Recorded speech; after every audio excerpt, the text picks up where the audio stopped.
Friends, welcome to my YouTube channel CK education hub. Friends, आज के इस video में मैं आप लोगों को Bihar board class 12 English Rainbow part 2 poetry section का 9वां चैप्टर जिसका नाम है स्नेक, इसके समरी को समझाने जा रहा हूँ। फ्रेंड्स, मैं आपको बताना चाहूँगा आपके आने वाले बिहार बोर्ड इंटर परीक्षा में समरी 10 नंबर के पूछे जाते हैं, तो आपके आने वाले एग्ज़ाम के पॉइंट ऑफ व्यू से ये बहुत ही इंपॉर्टेंट समरी है। तो आप लोग इस समरी को देखेंगे और समझने की कोशिश करेंगे। फ्रेंड्स, मैं आपको बताना चाहूँगा ये जो समरी मैं लिखा हूँ इसको 4 पैराग्राफ में मैं लिखा हूँ और प्रत्येक पैराग्राफ को मैं एक-एक करके अच्छे तरीके से समझाऊँगा। तो आप लोग इस वीडियो में बने रहेंगे और समझने की कोशिश करेंगे, क्योंकि ये आपके एग्ज़ाम के लिए बहुत ही ज़्यादा इम्पोर्टेंट है, बहुत ही ज़्यादा महत्वपूर्ण है। तो आइए फ्रेंड्स, सबसे पहले देखते हैं पैराग्राफ नंबर 1 में क्या लिखा गया है और उसे समझने की कोशिश करते हैं।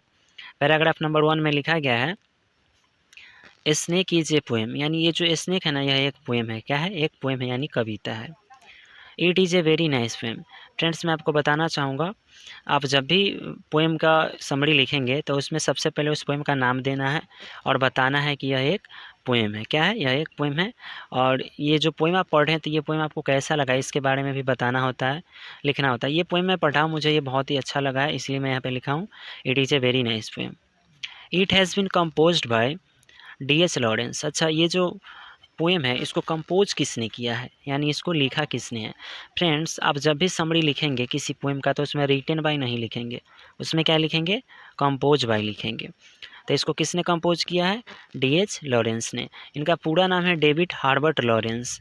फ्रेंड्स, मैं आपको बताना चाहूँगा ये जो डी.एच. लॉरेंस है इस पोएम के कंपोज़र भी कहलाएंगे और पोएट भी कहलाएंगे।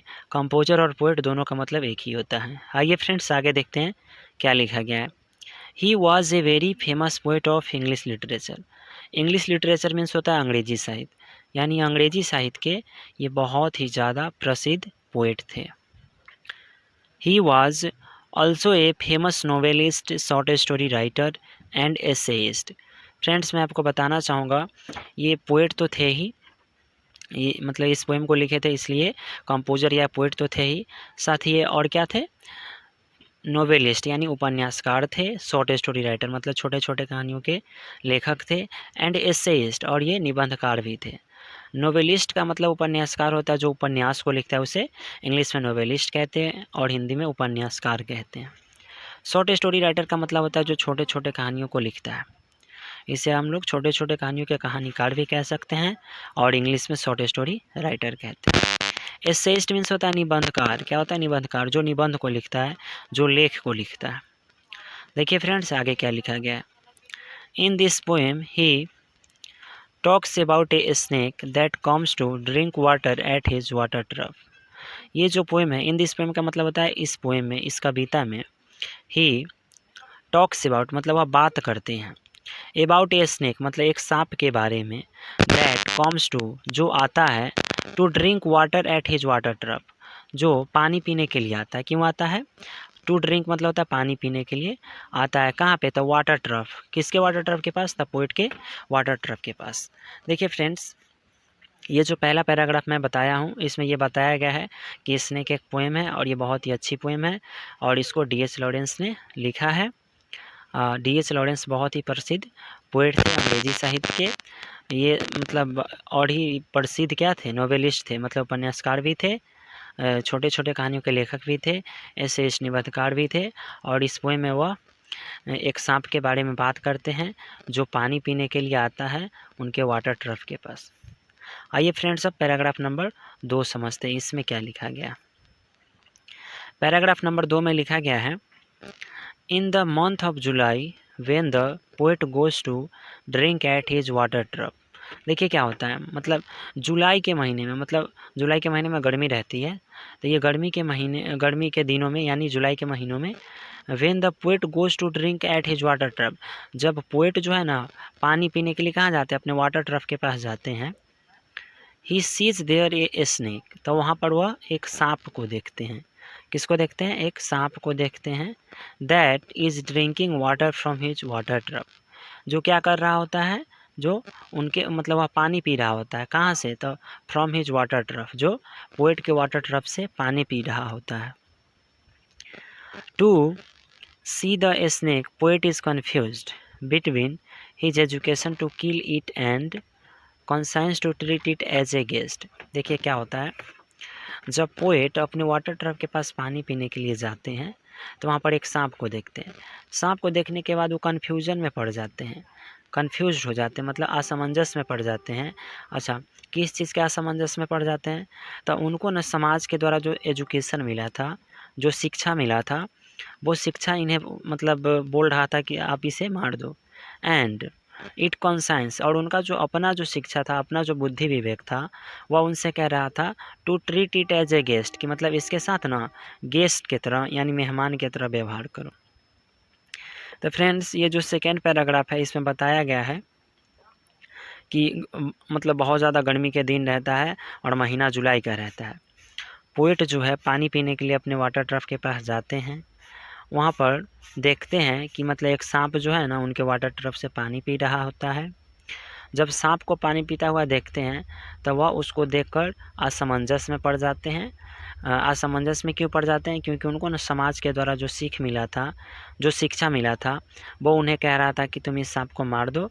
और उनका जो अपना कॉन्साइंस था, अपना जो बुद्धि विवेक था, वह उनसे कह रहा था कि आप इसके साथ गेस्ट की तरह व्यवहार करो, यानी मेहमान की तरह इसके साथ व्यवहार करो। तो फ्रेंड्स, ये दूसरा पैराग्राफ था। आइए अब देखते हैं अगला पैराग्राफ में क्या बताया गया।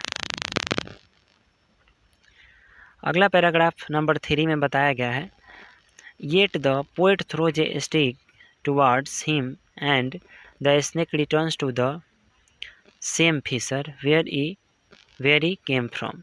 इसमें लिखा गया येट द पोएट, मतलब येट मतलब होता है फिर भी, the poet throws a stick, poet जो है ना एक स्टिक मतलब उठाते हैं, और थ्रो मतलब होता है फेंकना, उसको फेंकते हैं, टुवार्ड्स हिम सांप की ओर फेंकते हैं, and the snake returns to the same fissure, और ये जो स्नेक है ना दोबारा उसी फिशर में चला जाता है जहाँ से वो आया रहता है। फिशर मीन्स होता है होल होता है। क्या होता है होल? मतलब वह जिस होल से आया हुआ रहता है, जिस छिद्र से होकर आया हुआ रहता है। वैसे फिशर का मतलब दरार भी होता है, क्रैक भी होता है।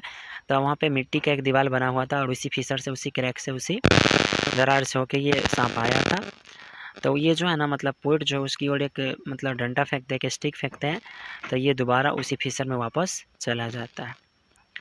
At the end, he regrets his decision of hitting it and curses himself for this trifle। देखिए क्या होता है, एट द एंड मतलब अंत में, ही रिग्रेट्स मतलब वह पश्चाताप करते हैं, हिज डिसीजन अपने निर्णय पे। अच्छा, इनका निर्णय क्या था? तो हिटिंग इट मतलब इसको मारने का जो उनका निर्णय था उस पर ना वह रिग्रेट्स करते हैं, मतलब पश्चाताप करते हैं।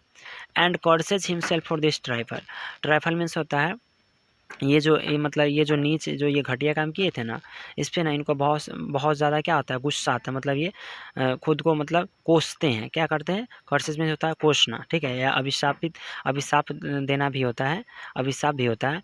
लेकिन यहाँ पे जो ये ट्राइफल का यूज़ किया गया और कर्सेस का, इसका मतलब ये होगा कि मतलब इनका जो ये नीच जो घटिया काम था सांप का मारने का, इस मतलब इनका जो ये डिसीजन था इसके लिए ये खुद को कोसते हैं।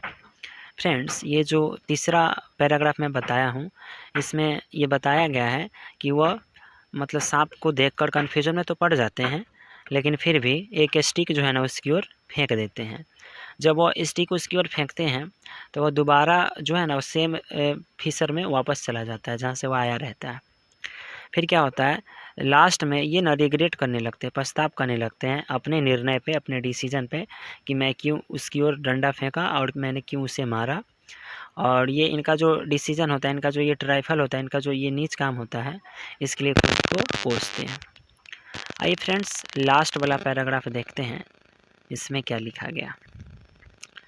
पैराग्राफ नंबर 4 में बताया गया है, it is really a very wonderful poem by D.H. Lawrence where he has beautifully expressed the changing nature of mankind।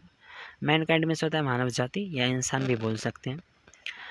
यह वास्तव में बहुत ही शानदार, वंडरफुल मतलब शानदार होता है, अद्भुत होता है। ये वास्तव में बहुत ही ज़्यादा शानदार कविता है जो D.H. लॉरेंस ने लिखा है। Where he has beautifully expressed, जहाँ पे उन्होंने बहुत ही सुंदर तरीके से व्याख्या किया है the changing nature of Mankind, मतलब इंसान के जो बदलते हुए नेचर है, इंसान का जो बदलता हुआ स्वभाव है, उसको बहुत ही अच्छे तरीके से क्या किए हैं, उसका व्याख्या किए हैं।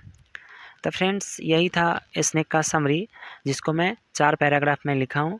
आप लोग कॉपी में लिखेंगे ना तो ये जो मैं पैराग्राफ 4 पैराग्राफ 3 लिखा हूँ, आप लोग ऐसे नहीं लिखेंगे, आप लोग डायरेक्ट लिख लेंगे। बट पैराग्राफ आप चेंज करेंगे लेकिन ये नंबर नहीं देंगे।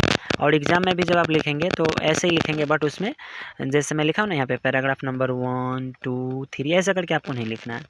तो फ्रेंड्स ये जो मैं समरी आपको समझाया हूँ, अगर आपको समझ में आया होगा, अगर ये वीडियो आपको अच्छी लगी होगी तो आप मेरे इस वीडियो को लाइक करेंगे, कमेंट करेंगे और अपने दोस्तों के साथ शेयर भी करेंगे, और मेरे YouTube channel CK education hub को सब्सक्राइब करेंगे।